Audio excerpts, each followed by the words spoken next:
and I'm going to share my screen.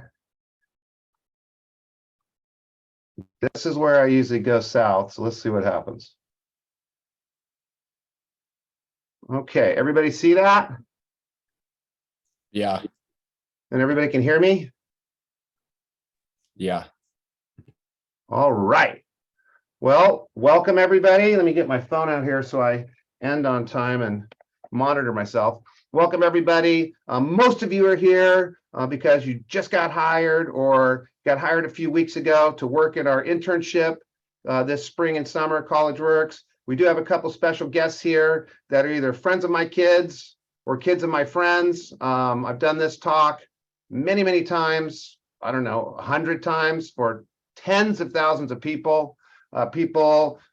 A lot of them have been college students. Very rarely are they younger than college, but we have one honorary high school student here today that's more mature than most high school students. Do it for a lot of college students, but I've also done it for a lot of executives. I'm privileged enough to have some friends that have pretty big jobs, like the CEO of Oakley. I did this with him. A guy, Greg is his name, Greg Mirage, who was part of the Hot Pockets empire, did this with him. Guy that was the youngest banker in American bank, youngest CEO of a bank in American banking history, Ivo Tijen. I did it with him because there's some stuff that we have in this time management training that's going to make your life easier, whether you're learning it at 19 years old or you're learning it at 59 years old. I've got a few little things that I do that will help you, and I like to spread the knowledge. This is a bonus. You guys don't work here yet. You start in February. It's optional, but we know finals are coming up and midterms are coming up. And I promise you, if you spend a little bit of time on your organization, you'll end up with a lot more time in the end. So how are you able to do a whole bunch of things, work, go to school, play sports, have an internship, keep your significant other or find a significant other, still make it to your mom's birthday? You got to have time management skills. How can you get good grades and excel in sports and excel in an internship? You've got to have good time management skills. So that's what we're going to talk about today. A little brief intro on me, the way it's normally done. I'm the CEO and founder or co-founder of this business. Our parent company is called National Services Group. Can you guys all see this over here? Okay, so National Services Group is our parent company. We started it a long time ago, 30 years ago. College Works was our first business, and we've been doing College Works for 30 years.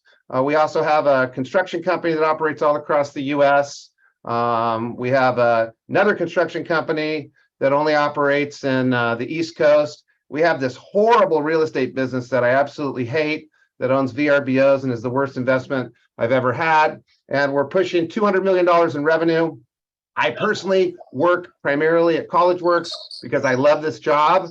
In the past, I was the chairman of the board of this entrepreneurs organization, which we don't own, but I was the chairman of the board and spent 3 years of my life there. So I put that logo on my screen. So that's the typical introduction of a typical business person. And this is how I like to introduce myself. So I'm a little bit weird, so we got to start with that. I know this is your first introduction. Some of you have never seen a CEO before. Most of them are more like me than what you expect them to be like. I go a little bit beyond on some of the life planning and this weird crap I'm showing you here. So this is kind of who I am deep down inside. We have a mission. This is why my family's around. Live and love fully, and help others do the same. So a couple of the people on this call are not working at College Works, but they've had lunch with me. I've helped them with their school. I've helped them with their career, helped them with their high school life, because I went through it myself. And I can share with somebody else and help them, get to their goals. So that's our mission. That's why my family and I are here. Our vision is success and happiness, because why be successful and not happy?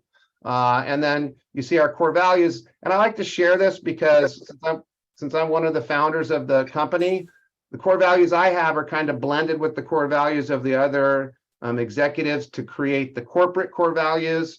One of my favorite things about business is leverage. So we leverage our values through our company.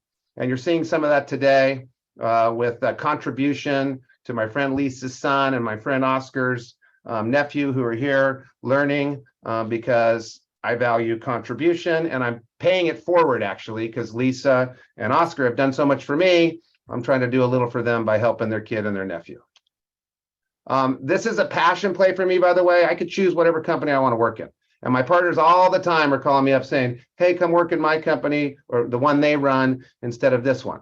I choose to work here because I love this space. I love helping people find their passion. I love helping people figure out how much better they are, how much more capacity they have than they thought. I love this age group. I don't know why I kind of froze in this age group. So I've been 23 for my entire life. This is what I do for work by choice. It's also what I do as a hobby. So I like mountain biking, I like skiing, I like that. But as I said, I help my friends' kids and my kids' friends with college, life planning, careers.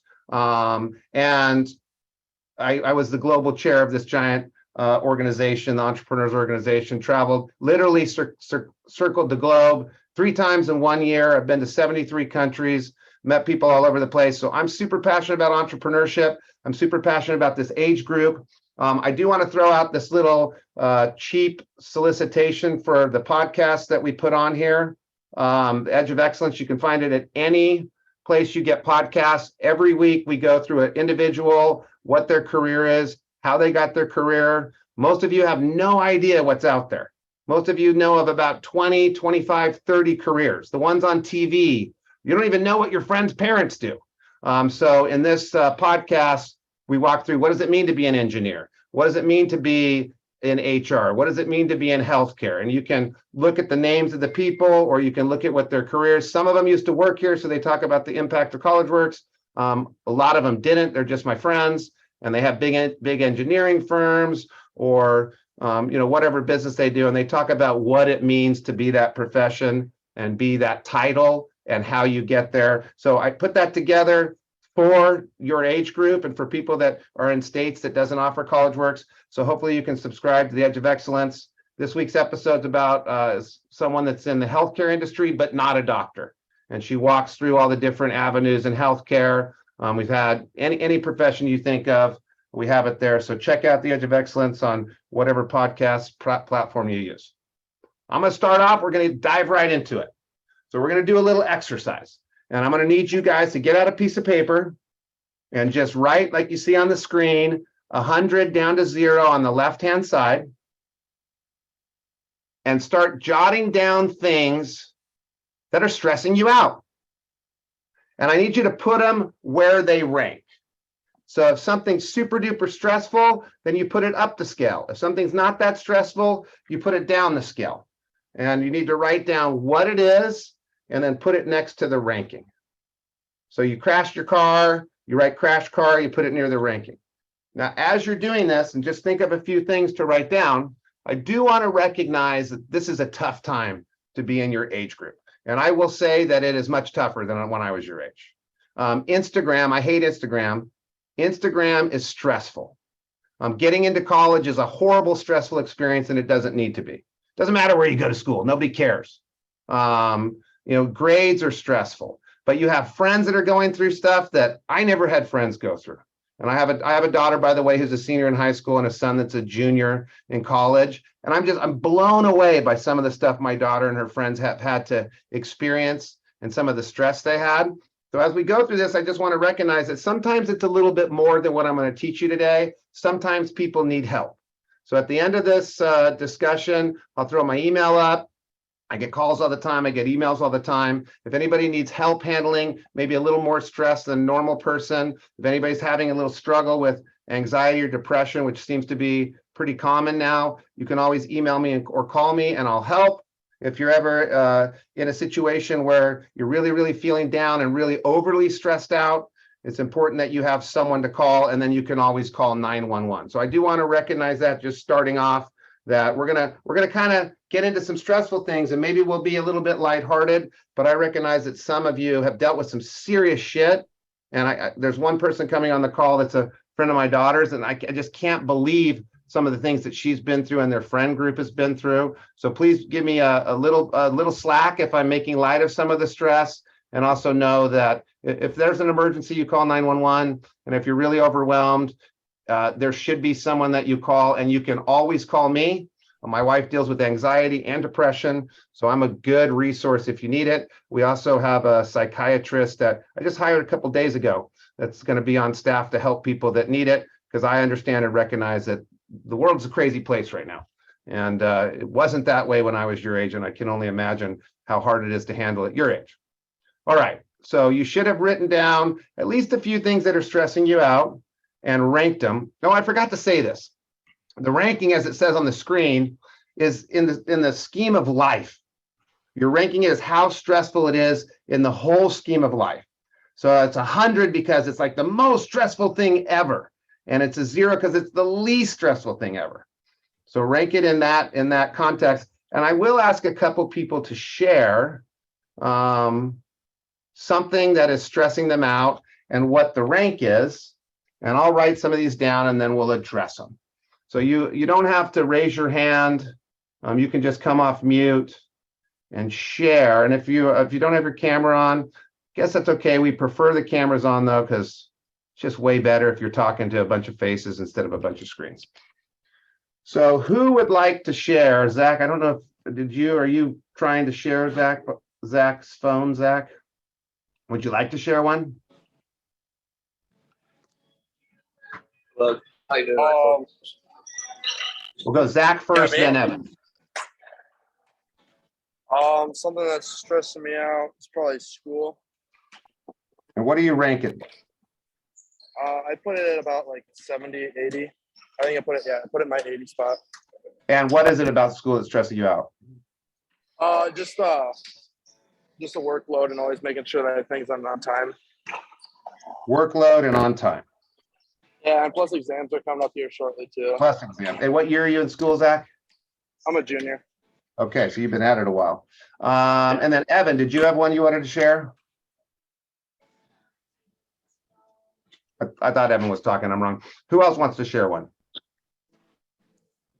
I'll share one. I guess college loans, figuring out how to like go about taking them out and figuring them out is kind of I guess it's been stressed me out lately. So it's paying for college, right? That's Yeah, what you're talking essentially. about. So you got to identify the loan, apply for the loan, get the loan, and they're breathing down your neck to get money from you. What do you rank that? I have it at my 80 spot. 80, okay. Who's got another one?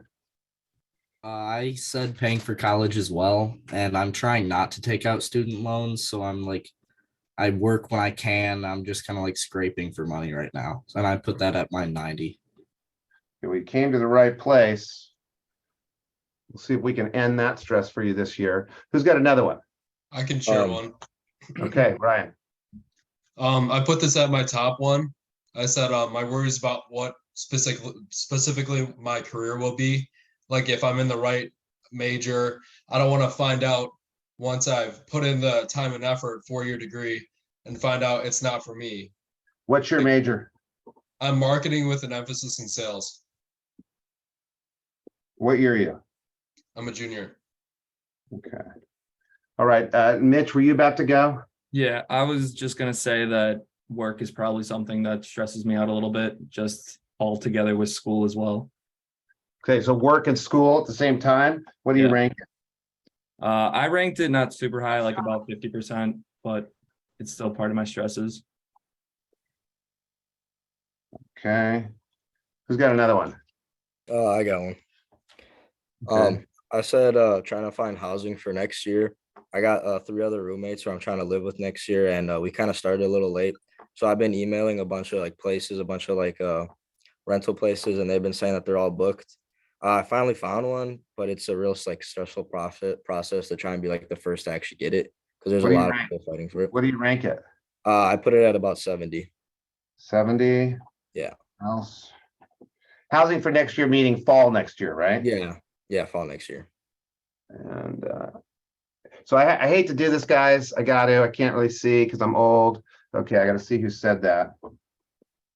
Is And where do you RB. go to school that you need to figure out your housing a year in advance? UW Madison. Oh, you know why? Because it's the #1 best city to live in the world, they said. So everybody moved there and snatched up your housing. Yep. All right. Okay, who else has got one? Have one. Okay. Gazelle. I did home and school balance, so like just figuring out like when to stay at school and when to go home, and I ranked it 60. 60. And your parents are breathing down your neck? Yeah, they're just like, you're never home anymore, and I'm like, sorry, I have stuff to do here. Sorry, mom and dad, get used to it. Yeah. I'm gone. My daughter told me yesterday she's getting out of the bubble. She's moving to the East Coast. She'll never live in California again. Doesn't even think about how that might make her mom and I feel. All right, who's got another one? I got one. Just keeping utilities low, making sure I keep the lights off, and it's a pretty low stress, so like a 20 or 30 on the scale. Okay, and that is Cole. Anybody else? I got one. Johnny? So kind of like just in like the back of your mind, just kind of like feeling lost in life, like kind of like questioning yourself if you're like doing the right things every day, like if you're on the right path, you know, kind of in the back of your like the back of your mind, but like I'd say it's more so at like a 60 for me. Okay. And that is Johnny.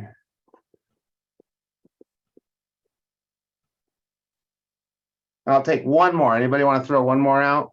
I have one. Okay, Vaughn. I'd say being a freshman, trying to figure out like what my plan is going to be for the 4 years, whether that's internships, jobs, classes, that type of stuff. I'm trying to figure it all right now. So it's probably around a 50 or 60. Figure out college life, Vaughn. Okay, so I want to tell you guys a little story. My wife and I made a big mistake, and we took our baby to Europe. And that's a big mistake because don't take a kid to Europe. They get jet lag and they can't take Ambien. So I learned you don't take kids across the ocean until they're double digits. But prior to that, we took my son, we took him to Italy. He was just this little kid. I think he was a year and 9 months. No. See, I took him twice like a moron, at a year and 9 months and again at 2 years and 9 months. The second time we took the whole family. It was a Christmas gift. My wife and I bought everybody tickets. We rented this big old castle. You know, my son was the first grandkid. We take him. I got this backpack. I had 12 pieces of luggage. So you got the playpen and you got the car seat and you've got the stroller. And I had that backpack, you know, that super dork dad backpack. And we would take Jake around everywhere in this backpack, and he's got his little arms going around. He didn't hate seeing the sights at the time because he didn't know what was going on. So we go to this town called Assisi in Italy. Has anybody ever been to Italy? Just shout it out if you've been to Italy.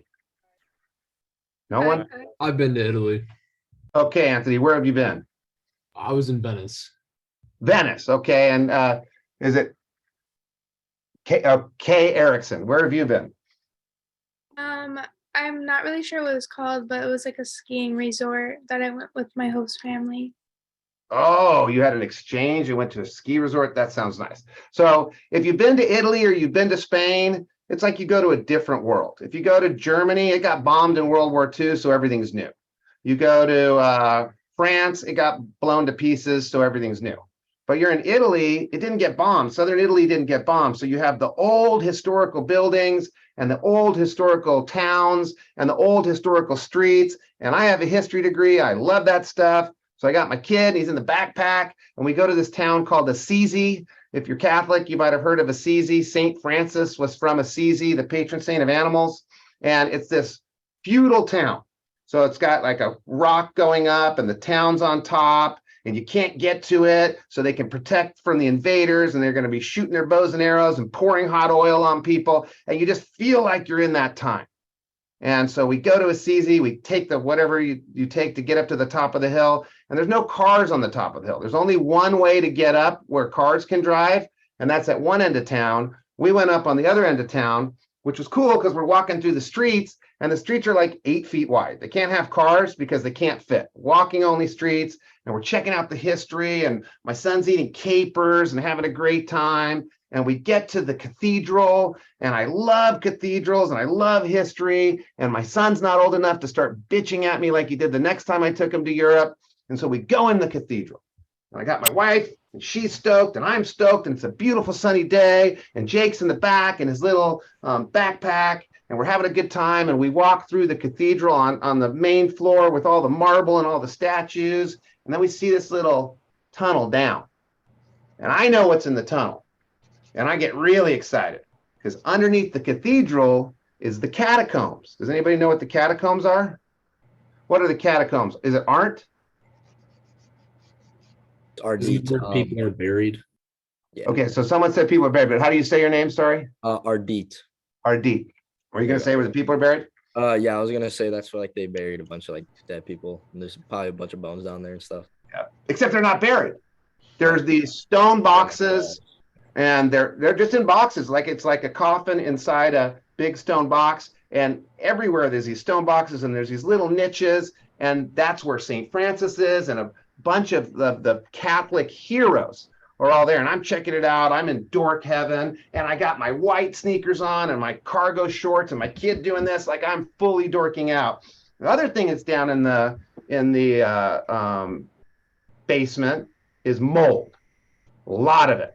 It's cold, it's damp, it's black, and it turns out my son's allergic to mold. And I didn't tell you this.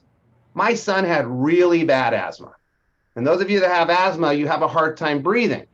And if you don't get enough air in, you don't get enough oxygen in your blood. And unfortunately, I knew this because I'd already taken him to the hospital a few times. And the first time, his blood oxygen level got down to 72%. If it goes below 70%, you have brain damage. So I'm pretty sensitive to this thing. And I got Jake in my backpack. And we're kind of used to the whole asthma thing because we've been dealing with it in the US. And we normally have like, I don't know, 12 hours warning. So he starts to go south, and we give him the little gas mask nebulizer, and we fill it with steroids and make sure to stunt his growth and mess him all up in the future. But at least he isn't having an asthma attack. But I've been to the hospital 5 times. My son learned how to walk in a hospital. They had like a little tiger cage that they put him in, and he grabs the poles and is walking around the tiger cage all hyped up on the drugs they're giving him for his asthma. So I knew that, you know, when his breathing got bad, I had a few hours to correct it. But something happened in Italy. It was going fast, and he's in my backpack, and I hear him, and I hear this, but it's like the 8th hour breathing. It's like we'd missed all the signs. It happened all of a sudden. He was just overwhelmed in those catacombs. And I hear, I say to Jill, Jake's having an asthma attack. We got to do something. So we run out of the catacombs, and we run to this big lawn in front of the cathedral, the only place where there's cars. There's buses and there's cabs. Nowhere else can you drive. And I take the backpack off and I stick it on the lawn, and I look and I see my little angel like this. And I see, I can't even do it. Every vein, every tendon. And he's turning gray. And his lips are turning purple. And I go, Jill, we got to do something. We got to get him to a hospital. I don't speak Italian. She doesn't speak Italian. Our parents and my in-laws and everybody's in the church, they don't know what's going on. And I see a cab, and I run over to the cab, and I've taken Jake out, and I've got him in my hands, and he's kind of limp, and I run to the cab, and I show this kid, and he's sitting there, can't breathe, and the cab driver says, get in, and my son dies in my arms, just limp, and his skin is gray, and his lips are purple, and he's not breathing. And I can't even say it right now. By the way, he lived. I can't even say it right now. Like, I'm tearing up right now. My son's 20 years old. He goes to Tulane. He's doing fine now. But he died in my arms. And I had to think on my feet. And I see the cab, and I say, take me to the hospital. And I get in the cab, and the guy starts driving literally 90 miles an hour through the walking only street, straight out of Mission Impossible. People are diving out of the way, and he's speeding, and my wife's just crying, and I'm crying. But I got to think on my feet. I got to get this done. And we pull up to literally a drawbridge. And I don't even know how it happened. I don't know how long it took. It felt like 15 seconds. When we sped through town, I was thinking, oh my God, we're going to die. Jake's dying. And this lady comes running across the drawbridge and opens the door and takes Jake and runs across the drawbridge again and goes through these swinging doors, and the doors open and the doors close. My wife and I are just bawling, and they give Jake a shot, and they bring him back to life, and he ended up doing just fine. Why do you think I tell you that story? Why would I Because that was the most stressful moment of your life, I'm guessing. Yeah. And worrying about your career major and seeing if you are in the right major, I get that that's super stressful. And Vaughn, having to figure out you guys are just shit all over all the time. This whole get into college and figure out your life in college with no help. It drives me crazy, which is why, actually, Vaughn's a friend of mine. I have a whole system that I've taken from this company to help people figure out their careers. And Vaughn and I are doing that at Christmas. I'm going to do that with you guys over the course of the year. If you work here, I just see how painful it is. I get that that's stressful, but Vaughn rated it as a 50 and Ryan rated it as 100. And the reason I tell that story is to check your perception. Because if you give everything 100, you have no more room. Where do you put on your list, your kid dies in your arms? I just found out my dad has Alzheimer's. Where do you put that on your list if you already use the 70-80 for your school and your workload and the 80-90 for your pay for college and your 70 for finding a house a year from now and your 60 for homeschool balance? Now, I'm not saying those things aren't stressful. I'm only saying this. You may get married. That's really stressful. Got to figure out who you're going to be stuck with for the rest of your life. You may lose a parent. You may get divorced, and I hope you don't. You may lose a friend, and maybe some of you have already had that happen to you. I know my daughter has. So there are things that are really, really stressful. And all I'm saying is, first step to dealing with stress, and I know this is a time management talk, the first step to dealing with stress is to put it in perspective. So when I get stressed out, and just so you know, I've lost all my money before. And not only did I lose all my money, I lost all future money. I had to pay off $2 million in debt. I had $3 million, lost it, and $2 million more. I had to come home and say that to my wife. I had a for sale sign in front of my house. But it didn't bother me at all because I knew I'd been through so many other stressful situations that I could figure out a way through that. And I did. I've almost been divorced. And if your parents are still married, they've almost been divorced. Because there's just no way around it. And I've had to deal with that, but I knew I could get through it because I've been through so many stressful situations and I knew I could get through it. So the first step is perspective. And if I can change my slide here, which I hope I can. 95, your mom had a car accident today. Oh, this is other people's stuff. So your guys' stuff. Let me see if I have a slide for that. So I want to show you that all the stress you're feeling, and again, holy shit, Instagram is a disaster. And oh my God, people my age do a lot to just make your life miserable. And we don't want to. I hound my kid about grades and I hound my daughter about school and I'm going to hound my kids about coming home. And is it Gazelle or Giselle? Giselle. And Giselle's mom just wants to see your daughter, doesn't want to stress her out. But if you look at this chart here, there's real stress. My dad has Alzheimer's disease. That's real stress. My son died in my arms. That's real stress. But you heard me say it. I had to get things done. I had to accomplish my goal of getting to the hospital. I've got to change my plan with my dad, visit him more often, be a better son. It's real stress, but I can't let it debilitate me. So there's real stress, but a lot of these items are either time management, so school, workload, balance, that's time management.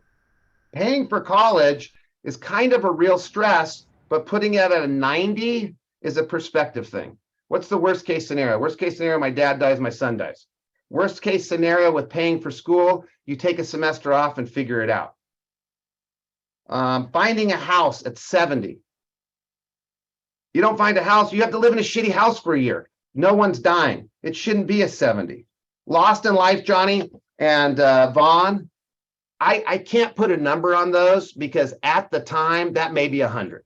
That may be 100. And like I said, I got a little program to help you find your path in life. I'm going to give you my email at the end, a real scientific way. We do it with almost everybody in College Works towards the end of the summer. Personality test, help you figure out what you're good at. Is marketing and sales really what you're wired to do? If not, here's some alternatives. But it doesn't matter what your major is. I'm a CEO of a $200 million company, and my major is poli-sci and history. My partner majored in university studies. My other partner never even graduated. It doesn't matter. It doesn't really matter where you go to school, unless you go to Harvard or Yale or one of the top 10. Sometimes it doesn't matter what grades you get. If you want to go to grad school, it does. But if you get bad grades, take the test again. My son flunked stats. He just took it again. Now he has to take 18 units a semester to make up because he had to drop a couple classes when he wasn't focused, but it doesn't kill you. So I start off the time management discussion with a stress management discussion, because stress, relieving your stress, and I know you've got a lot of it, really comes down to 3 things. Stop. Ask yourself, what's my perspective here? How bad is it really? Take a deep breath. And let's practice that real quick. Everybody take 3 breaths, 3 seconds in, 3 seconds out. Ready? 1, 2, 3. 1, 2, 3. Again, 1, 2, 3. 1, 2, 3. 1, 2, 3. 1, 2, 3. Because we're animals, and animals are wired to send the blood to the muscles so you can kick the shit out of a saber-toothed tiger or run like hell. But there are no saber-toothed tigers anymore. We need the air and the oxygen and the blood in our brains. So if you stop, you take some breaths, you gauge where you are, you realize that probably what you're dealing with isn't that big of a deal. Second thing is, most of your stress can be taken care of by good time management. All the tests, all the waking up in the middle of the night, the not being able to see your mom, every single day that my kids were at home, from 6 to 8, I was at home. So you need to figure this out so you can have time for your kids later. And I'm going to teach you time management, and then I start with perspective. And I don't have time for questions. Oh, by the way, I talk a lot, so for me to get done on time is a little bit difficult. I'm going to start moving. So perspective. Oh, I would tell you this that my doctor told me. I lost all my money, shit's hitting the fan, sell all my cars, my wine collection, all this stuff, houses for sale. My doctor says, hey, how stressed are you? I go, not really. I don't know why. He said, stress are the arrows coming at you. Some people just wave them away, and they're good that way. Some can't. Anxiety is what gets through. My wife, she doesn't wave stress away. She's got anxiety. She takes anxiety medication. I'm lucky. Some of you handle it well. Some of you don't. Whatever it is, that's just where you're at. I can teach you to get better by deep breaths and putting it into perspective. Is it a life and death situation? Is it serious now? Like finding a house might be serious now. Getting that test done right now.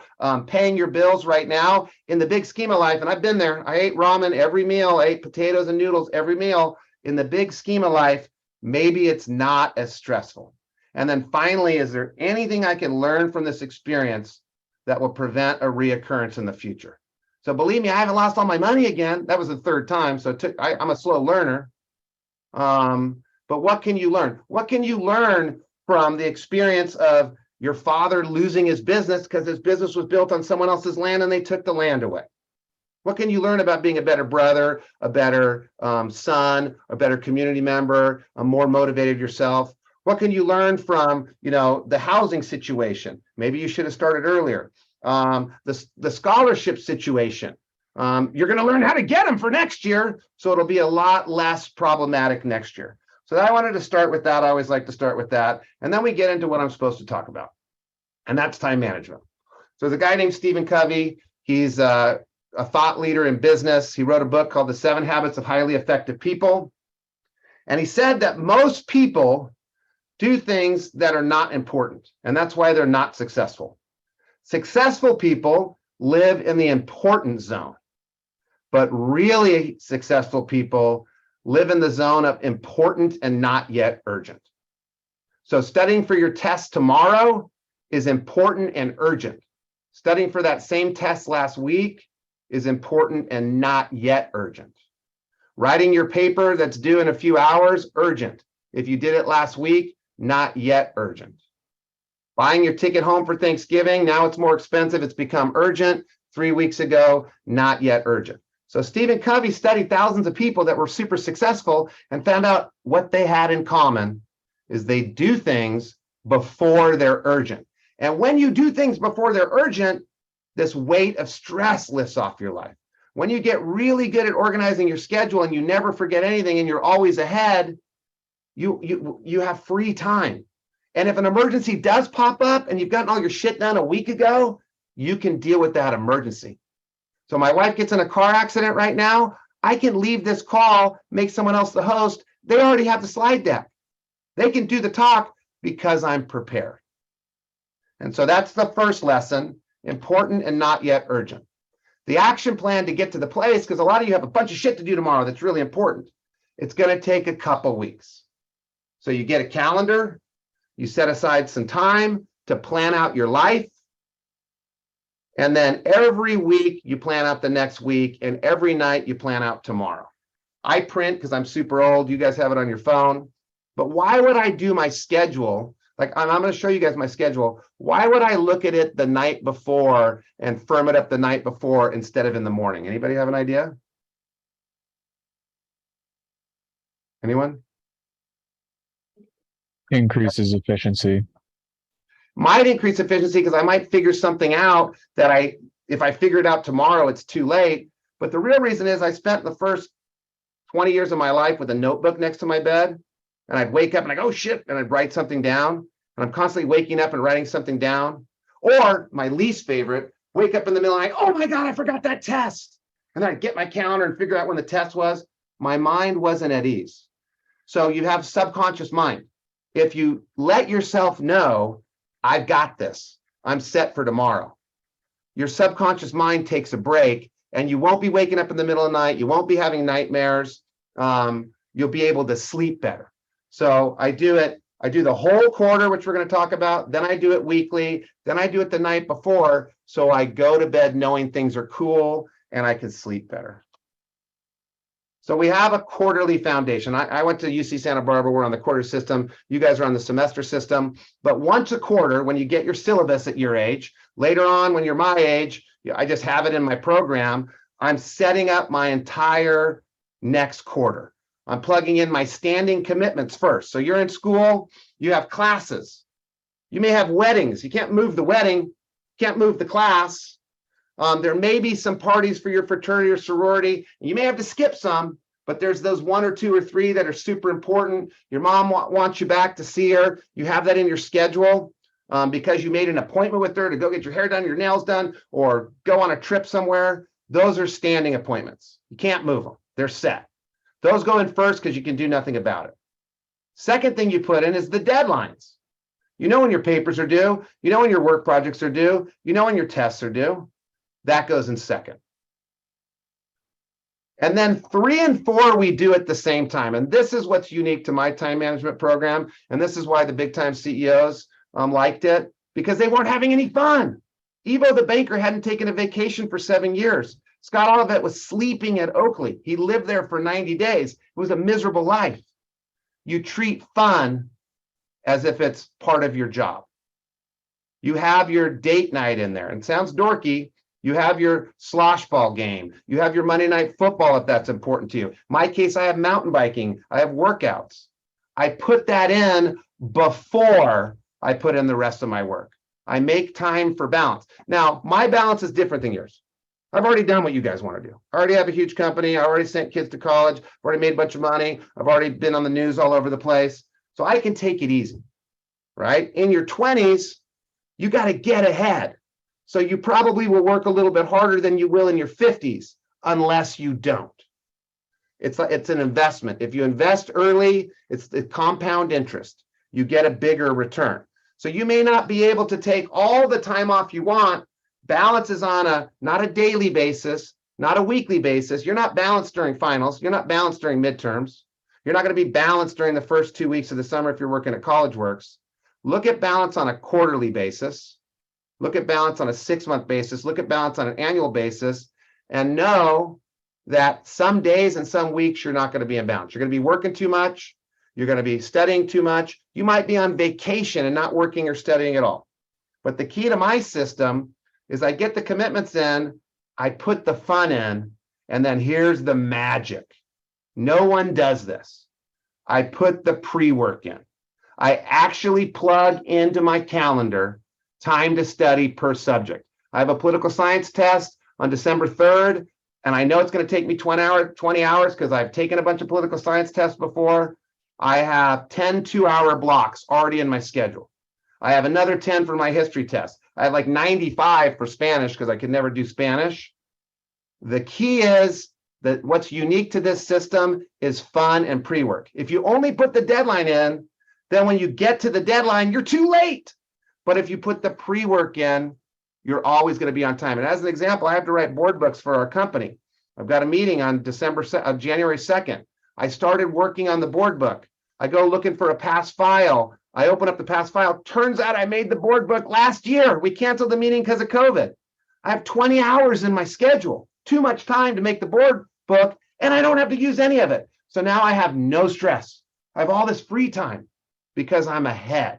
So this sort of stuff prevents that freaking out before a test, before a paper, before the wedding, because I got to go buy a dress or get a suit in your schedule on a day when you're going to do it. You've got drive home in your schedule so you don't forget to do it. And that's the one key to this system. And then the second key, well, the first is the fun and the pre-work. The second is you do it 3 times. You do it on a quarterly, and then every week before the week starts. How de-stressing is this? I look at last week. Did I miss anything? So if you missed it, you've only missed it for a week. And every week I have to move things. Every week I go back and see, have I missed anything? And I have to move things. It's not perfect. And then I look at next week, is everything there? Now, maybe not everything's there because Friday's 5 days from now. Every night I do it again. Now this says 15 to 30 minutes. First time you do it, 30 minutes. Second time you do it, 20 minutes. Third time you do it, 10 minutes. It doesn't take me 5 minutes. Working on my calendar every day, I spend 5 minutes before I leave the office. I print it because I'm old.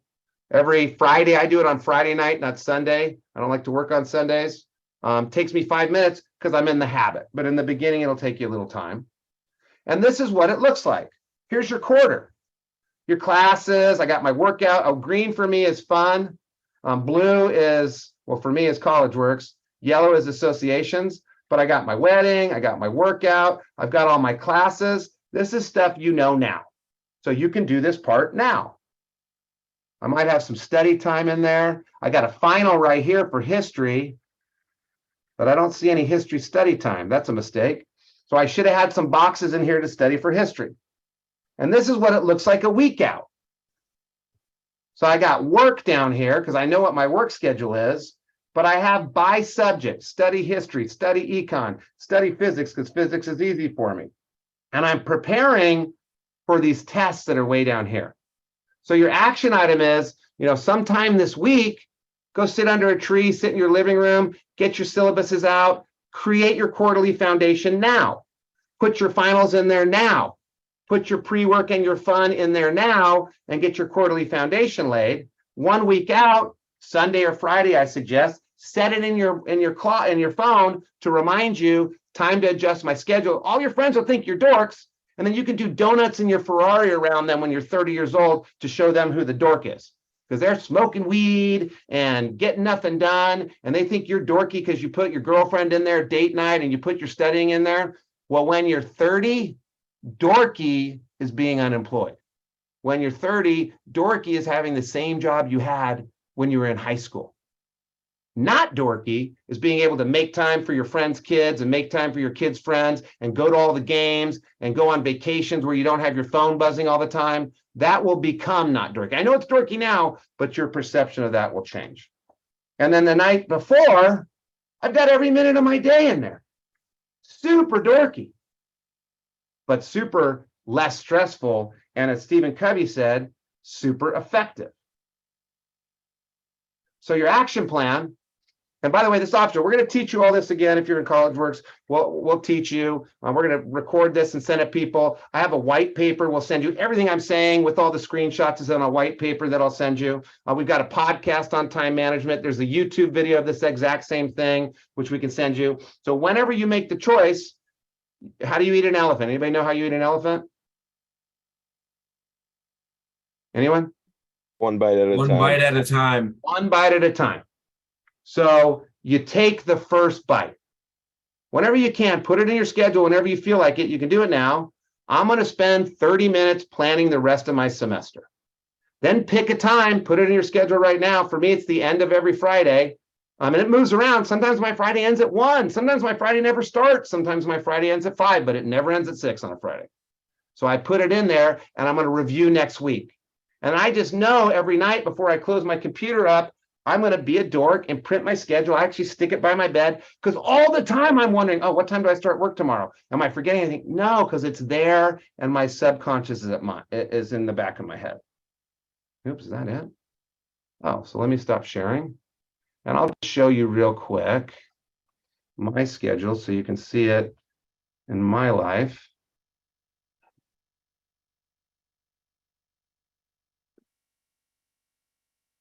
And I color code it. Blue is College Works. Purple is don't forget this. Green, I got my friend Caboose that we're going to go have a non-political discussion because we hate each other due to our differing political views after I'm done here. So that's what it looks like today. But if we go, say, to December, I'm a month out. I've got a lot of, well, not so much free time. I have a lot of reoccurring appointments, but I'm pretty much set out a month out. Wait, what was that? Oh no, I have my bike in here. In fact, this is a lie. I moved this. It's not normally at 5:30. It's normally at 4:30. And all the people I work with were on the call knowing that Matt is ditching out of work early at 4:30 because fun's important and taking care of yourself is important and having balance is important. And if I don't go mountain biking, I'm a raging asshole. So I got my fun in there. Do I have my date night in here? I got the Fordham thing. Usually I have I think my wife removed the date night. So that's the system that most effective people do. They don't always put the fun in, so they don't have as much fun. They don't always put the pre-work in, so they may miss some of their deadlines. The one question that people usually have is, I have too much stuff. I can't put all my stuff in. Well, if you can't put your stuff in, it's not going to get done anyway. But everybody talks about a to-do list. How about a stop doing list? What do you need to stop doing that's on your schedule that's bogging you down? Might be Instagram. It might be YouTube videos. Some of that stuff isn't helping you. And yeah, I love watching YouTube videos and I check Instagram about once every 6 months. But I watch TV every night. I watch a show every night before I go to bed. And that's important to me. Football, I'm not a sports person. Football's important. Put it in there. But the point is, you're in charge. So you're deciding which things are priorities. I'm going to give you 3 little tips as well. Every day, I pick the top 3 things that I need to do that day. If I get those 3 things done, I'm cool. If I don't get them done, I'm okay with it. And I'm constantly moving things to tomorrow, but I always have way too much time so I can move it to tomorrow and the next day and the next day and the next day because I'm always way early. But pick your top 3 things. Second of all, you're in college. You got to do laundry, you got to eat, you got to hang out with your significant other, and you got to study. You can do all those at the same time. Take your girlfriend to the laundry room, bring your books, eat there, and do laundry. Now that's full dork mode. That's like finals week, but you get my point. Don't eat lunch alone. There's a book called by Keith Ferrazzi. It's a New York Times bestseller. I'm actually profiled in it. I know no one reads it because nobody ever notices I'm profiled in it. It's called Never Eat Alone. His point is, don't waste your lunchtime eating by yourself. Bring the girlfriend, bring the friend, make use of it. I don't eat lunch unless I'm with somebody. I sit here and I work while I do lunch. You guys would study while you do lunch, study while you're doing laundry. So the second point is you can kill 2 birds with 1 stone and mix it up. What questions do you have? And we have 8 more minutes. Any questions? No questions? When did you learn to do the time management skills? Like, were you early or late? Okay, that's a really good question. I had no money when I did the CollegeWorks internship. I already said I had to get a car for free. I think I said that on this call, and I had to work for the car. I spent my book money back then. We didn't get these little draws that you guys are going to get, so I spent all my money on gas, and I couldn't even eat. I was eating potatoes every meal, sliced up, and noodles with no pasta sauce. I couldn't afford pasta sauce. So I had to go to the book room and check out books. And at UC Santa Barbara, you can check out a book for 2 hours. And that quarter, I mean, I have a 2.95. That quarter, I got a 3.8. And I realized that focus of 2 hours, and I had to plan all my studying out because I had to check the books out. So that's where I got the pre-work in. That's where I got the organization. You bring up another point. I never plan more than 2 hours for anything. So I'm not going to study political science for 9 hours. It's always 2-hour blocks. And I never plan less than a half hour. So if I have a half hour, I'm not going to go to the bathroom for a half hour or, call my mom for a half hour. I'll put 2 or 3 things in that free half hour. And the second thing is it's super duper dorky. I do have date night in there. I do have my wife in there. I learned that when I first got married because I was working too much and I was gone all the time. And my wife was getting pissed. So I started showing her, look, you're in the schedule before I even start the week. And that really helped our relationship because she saw she was more important than my business. You guys are going to be working hard. If you're working at CollegeWorks, you're going to be working your asses off. If you have a significant other, you better figure out how to make time for them, how to combine things, and how to show them that they're important to you. Other questions? Did you always use like just a Google Calendar? Or did you find that like sometimes just physically writing it down was more helpful than looking at like a phone screen or a computer screen? Well, they didn't have computers when I was in college. We had these giant computers and we had pagers. We had no phones. So we all had day planners. I use Outlook now. A lot of people use Google. I like those electronic versions because you can hit repeat. Your classes are Monday, Wednesday, Friday every week. You're going to go to the gym the same time. I go Tuesdays and Thursdays at 7 a.m. I go mountain biking every Wednesday and Friday. I like the recurring, and I also like the color coding because I can go to a month view. Is it green for family? Is it yellow for EO and YPO? Is it blue for work? How balanced am I? So I prefer the electronic version, and I can also send you guys all appointments that drive you crazy because nobody uses Outlook besides me. What other questions do you guys have? Annie, no more questions? I have a question. Okay, what is it, Jeremy? So when did you realize that time management skills were like the most important skill to inherit in your life? I realized that when I did this talk for a training group, and I stood in front of the room and I said, what are you guys most worried about? And everybody said time management. And then I realized your guys' schedules are more regimented than mine was when I was your age. And you have back then, all the classes were the same time and the sports were the same time. And a lot of people didn't work, especially in California. So when I was a kid, we all had to figure it out. So we were better at time management by the time we got to college. But I'll tell you, I realize it more and more and more. Like, you can't be late as an executive. You can't show up late. You can't deliver something late. You can't have something not done. If you do, you're just done. And I used to run that group, the Entrepreneurs Organization, and there's big players in that group. Big players that run billion-dollar businesses. Some of them are famous. And it was just amazing how some of them just didn't get shit done because they were disorganized. And some of them became successful, but most of those people were really having a hard time getting over the hump. And you're in college, you got all these things to balance. You can get through it. And by the way, 2 weeks. You do this for 2 weeks, you're done for life. You're good for life. But like I said, I have my buddies calling me up saying, hey, teach me your organizational system, because they're successful and they have no fun. So you can have your cake and eat it too. You can be a good father or mother and a good community person and a good business person if you're organized and you prioritize. Any other questions? All right. Welcome to CollegeWorks. It was really nice to see everybody. Good luck on your finals. I'll be out to all of your trainings to meet you in person. And we do have a white paper document that we'll send out in all the ways. We should have gotten the invite to this in numerous ways. So we'll use the same system coming from whoever hired you, coming from the email that we have on file, going through our social media. And as soon as they get our damn website done, it'll be downloadable. But I'll send everybody the white paper, which is a nice resource. You don't have to watch the hour-long video. You've got everything I said. Cool. Looking forward to working with everybody this year. Thank you. Take care. Thank you. I appreciate it. Thank you. Thank you. Thank you. Thank you. Thank you. Thank you. Thank you. Thank you. Thank you. Thank you, Matt. Thank you. Peace. Thank you, Matt. Bye, Have a guys. good night. You guys have a good night. Okay.